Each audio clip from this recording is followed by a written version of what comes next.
ମୁଁ କ'ଣ କହୁଥିଲି କି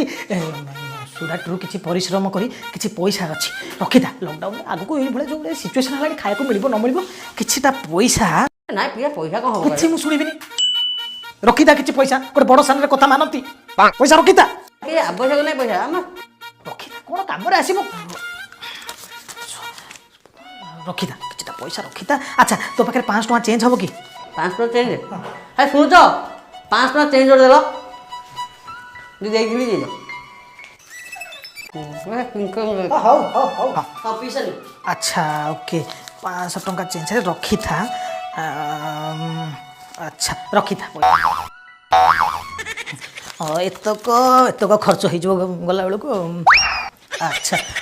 ମୁଁ କ'ଣ କହୁଥିଲି କି ସେତକ ରଖିଥା କ'ଣ ଦରକାର ହେଲେ ଖର୍ଚ୍ଚ ବାର୍ଚ୍ଚ କରିବ ଯାହା ପଡ଼ିବ ପରେ ମୋତେ ଫେରେଇ ଦେବୁ ଓହୋ ତୋ ପାଖରେ ତ ଥବ ଆଉ କେଉଁ ନଥବ କି ତୁ ତ ଭୁବନେଶ୍ୱରରେ ରହୁଛୁ ଆଉ ଥବ